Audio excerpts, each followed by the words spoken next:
Hi guys, it's Chappie from New Survival Skills, and you might not hear me that well because of the wind, but we're going to try to bust through this really quickly. I want to talk to you guys about a couple of products that were sent to us by New Harbor Freight Tools recently, and it's the Nite Ize Figure 9s. I got one here on my EDC. This one has a snap clip on it, and then I've got another one down here which is the bigger clip, just like this one here. And I usually carry two of these, one on each side of my EDC. And here in a minute, Josh and I are going to take you to another part of this park that we've set up a makeshift shelter. And I'm going to show you how these things work and talk to you a little bit more about some products from Harbor Freight Tools and show you the pros and cons, and we'll go from there. So stay tuned. We'll get right back with you. All right, guys, here we are. We're at the park, and this is we're just showing you guys some of the products that we've been getting from Harbor Freight Tools that we're adding to some of our bug out kits, and we're reviewing for other people to use, and we're suggesting to you because it's very inexpensive. I know a lot of people are on a budget in the United States nowadays because of the economy and things like that, so we like to keep an eye out for things that we can review and we can utilize in the field, and we can then pass on to you guys, and you can look at it and say, you know, this is a great deal, I'm going to go ahead and get it and utilize it and use it in my kit. And one of the things we want to talk about right now is everything that we've got here, except for the expandable tent poles, all came from Harbor Freight. The rope, the tarp, the tent stakes all came from Harbor Freight, and very inexpensive, very lightweight. You can put it in the trunk of a car in a small plastic box and keep it with you, and it's a shelter that you can use in case of an emergency. And I'll have Josh kind of pan over a little bit so you can see. It's just your simple one-sided lean-to. Okay, you've got your basic tarp. I don't know if you guys can hear me being so far away, but you've got your basic tarp, and then you've got your upright tent poles. And if you didn't want to go with tent poles similar to this, you can get the old military wooden tent poles, which is what I carry in my EDC. My EDC has 6 of them in there, along with another tarp, and I can set up a shelter for myself and maybe 1 or 2 other people underneath that little setup. And I'm going to have Josh come in. We're going to talk about these Figure 9s real quick. We got 2 different models of them, and this one right here, I don't know if you can see real close, but you simply feed the line through, and I'll go ahead and show you how to do this. It's real simple. If anybody out there has ever done any rappelling or anything like that, you'll find it very easy to use, just like a Figure 8 for rappelling. You simply make a loop in the rope, stick it through the eye, wrap it around, and then pull it back. And now you've got a sliding retainer. It'll slide up and down the rope so you can adjust the height on it. And then what you do is you simply wrap it around your tent pole, and this is so simple. They've made it really easy so that, you know, anybody can do this. They've put all the instructions with little guides in your step numbers right on it. So you're going to loop this around that first one, tighten it down, bring it around and through this one, and it's got teeth on it, and just pull it down tight and it locks in place and you're good to go. Now with a simple shelter like this would be something that you would use to get yourself out of the elements on a hot day like today. You want to make some shade if there's not some natural shade from the trees, or in a rain situation you want to get out of the weather. This would be very easy and inexpensive way to set up a basic shelter. And again, you can carry it in a small plastic box in the trunk of your car. It packs up really nice and small, and can go into your EDC, and you can use the shelter anywhere. So take a look at Harbor Freight Tools. Another one of their Figure 9s is a small, I'd like to call it like a key clip type of Figure 9, and it's actually the one that's on the other side over there.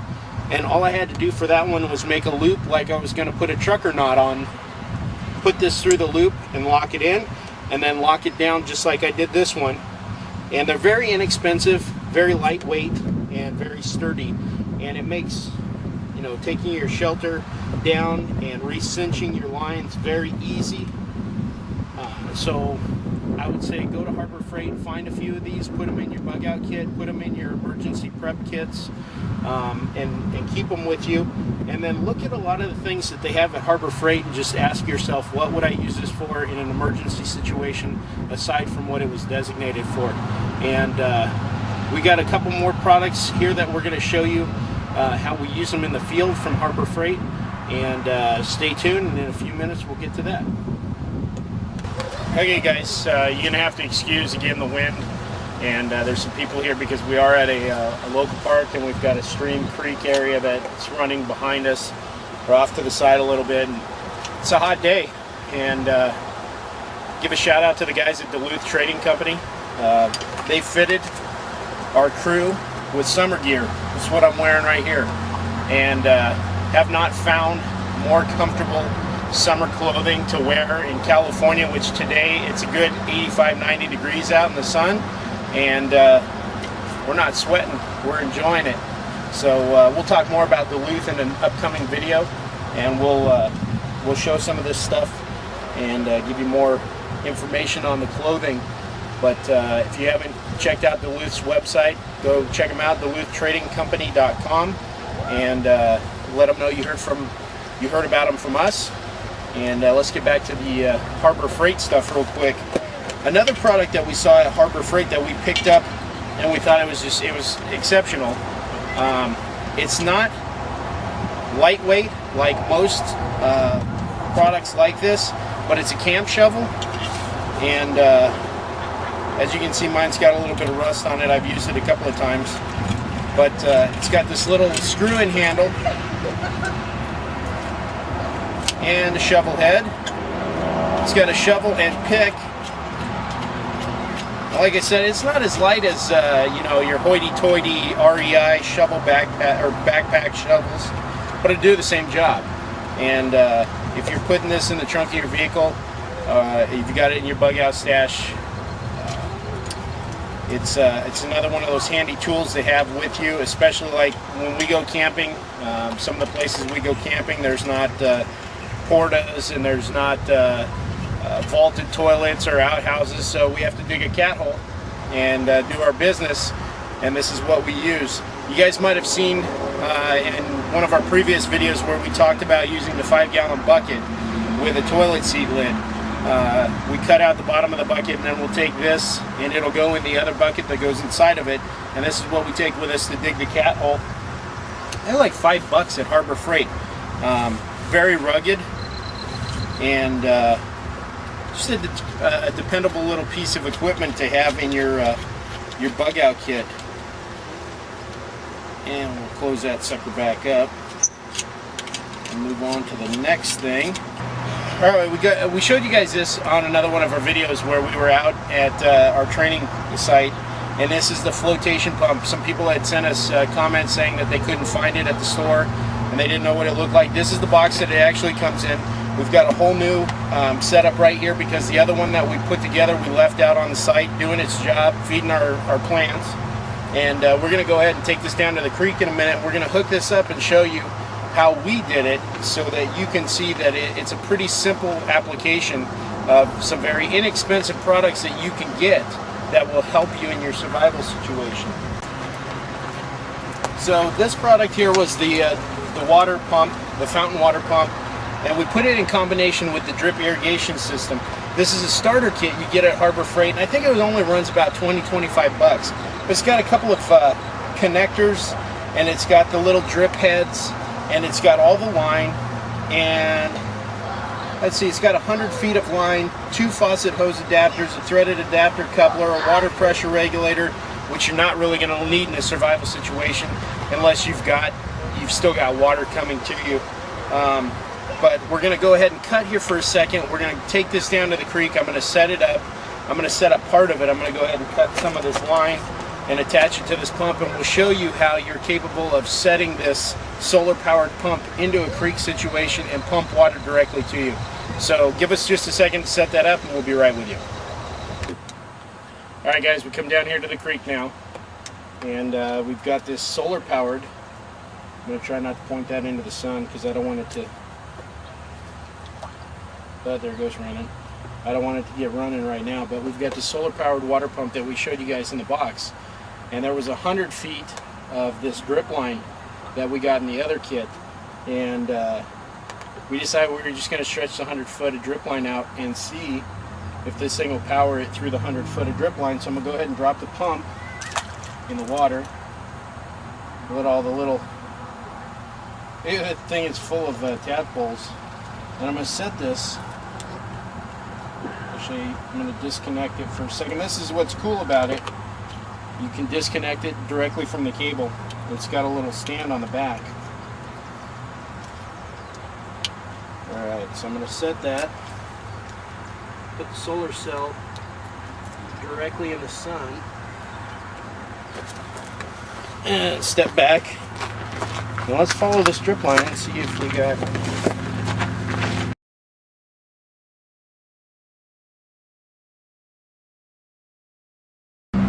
We kind of expected there would be no water up at this end because according to the specs on that little water pump, it only has a 2.5 foot lift. Well, if Josh turns around and shows you the creek, we've definitely come above 2.5 feet. As we're waiting for that to see if we get some water lift out of that, what I want you guys to think about is in a true survival situation where you're depending on certain things to help augment the things that you don't have anymore, like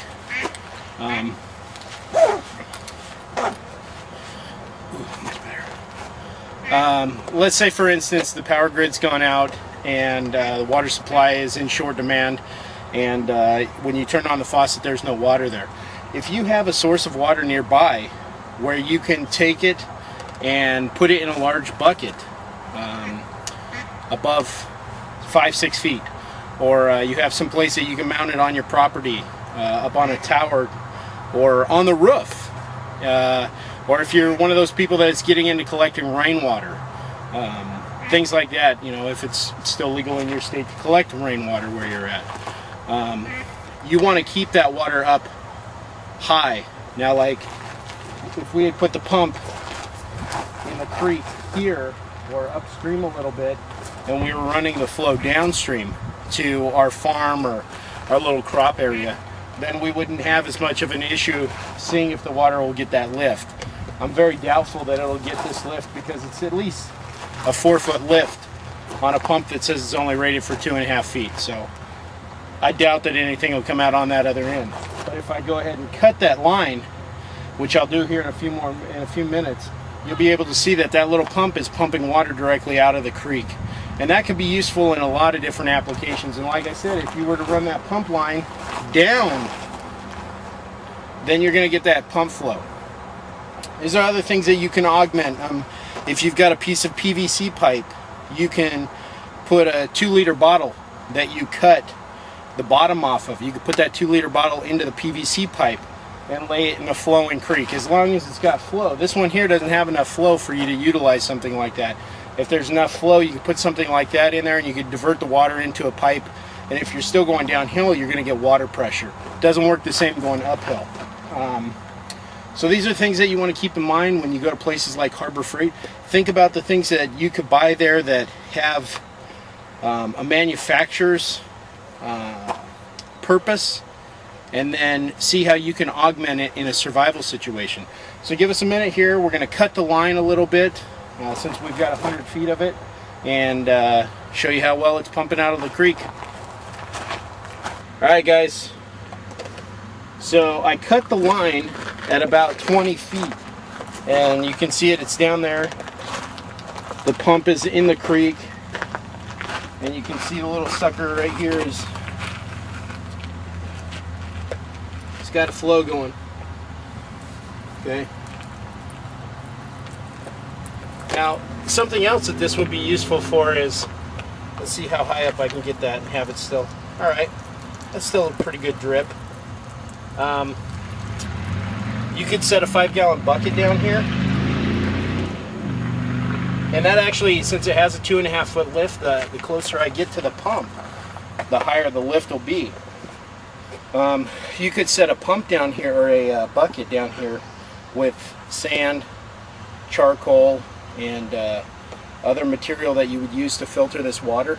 And then what you could do is have it sitting with a hole in the bottom of it and some kind of a netting material or even vegetation that you could put in the bottom of the bucket, and have it sitting on top of another bucket, and you could have this pumping a continuous flow of water into that would then filter it into your bottom bucket, so that you could leave this area and go do something else, like if you have to work on your shelter, if you have to go catch food, and then you can come back and the water in the bottom of the bucket will be filtered. I'm the kind of guy who still boils his water even after it's been filtered, simply because I don't like parasites. I've had Cryptosporidium and Giardia, and neither one of them are pleasant. So, do I believe that every creek in the United States has Crypto or Giardia? No. But you never know.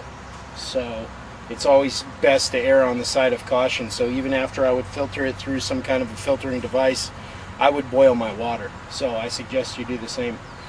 So again, we're talking about this solar pump from Harbor Freight Tools and the little drip irrigation line. Very inexpensive way to augment something to keep you from having to do as much work as you might have to do if you didn't have it. And while they're still inexpensive, while they're still available, while you still have a job, while there's still money in the economy, go out and buy these things and put them into your kit. Play with them, learn how to use them, modify them if you need to, and remember that the survival of your family, this is kind of a two-edged statement I'm about to make, but the survival of your family is like this. Survival is a matter of heart, not hardware. These things that we recommend to you to get out and buy, they were never available to primitive man. Primitive man was able to do it before we were.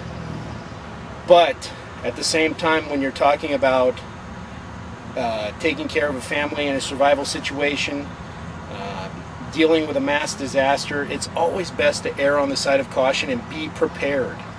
And take the time to do some of these things, learn, and use your common sense to put some things together and see where you can go with it. And anyways, from the crew at New Survival Skills, this Chappie, behind the camera is Josh today. We want to say take care and take care of the wild. Come here, Doug. Get her.